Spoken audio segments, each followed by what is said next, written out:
Back at the farm, Luis and Michael find their large herd of goats have been brutally killed.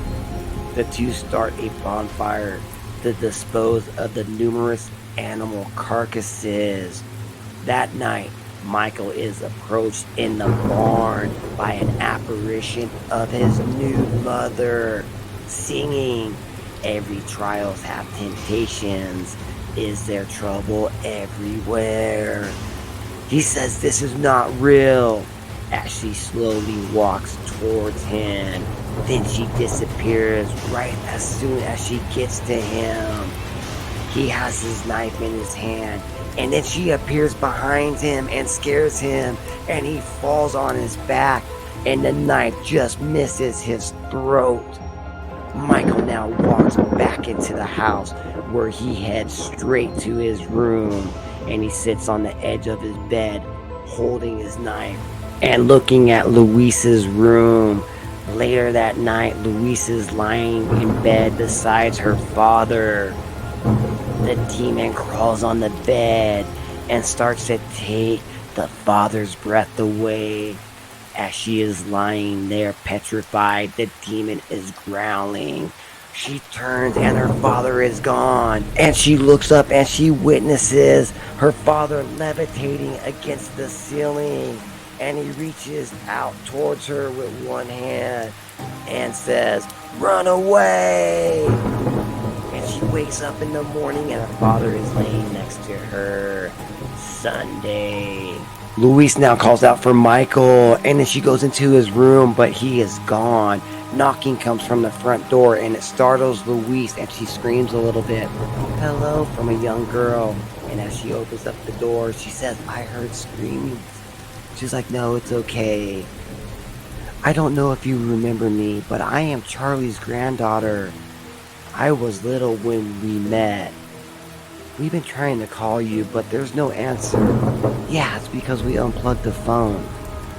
My mom, I guess, she wanted someone here to tell, well, my grandpa, he died. He shot himself 2 days ago." "Wait, what? I don't understand. Charlie is dead? We thought you should know. I thought I would come over and see you. I'm sorry about your mama.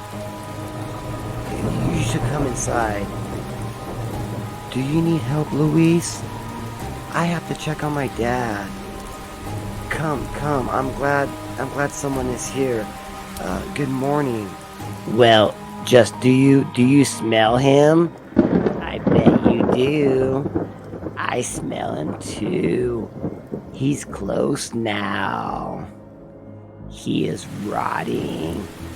Luis runs over to the room to check on her father, and she yells, "Get away from him!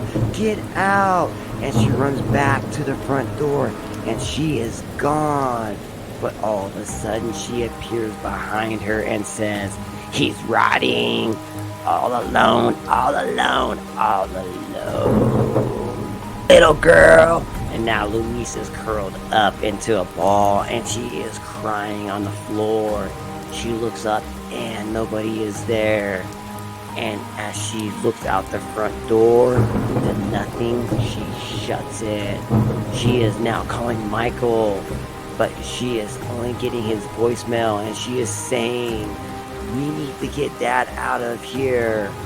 The nurse walks in and says, "Sorry I'm late. How is your dad doing?" She doesn't say nothing to her, and she just looks at her phone and says, "Fuck." The nurse goes into where her father's at by the bedside and starts to pray.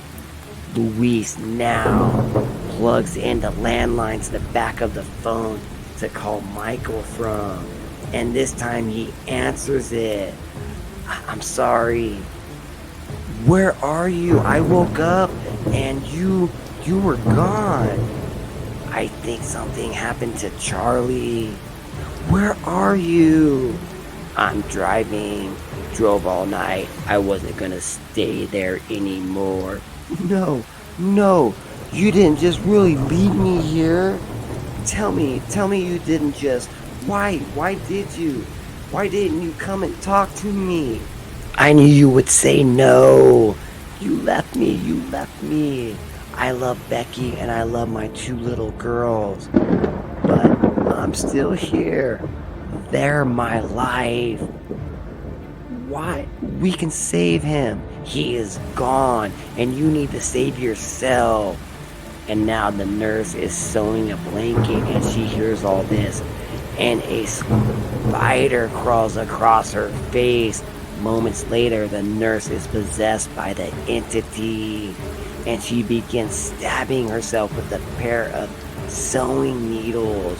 And then she attacks Louise in the process before stabbing herself in both of her eyes, and she kills herself and dies.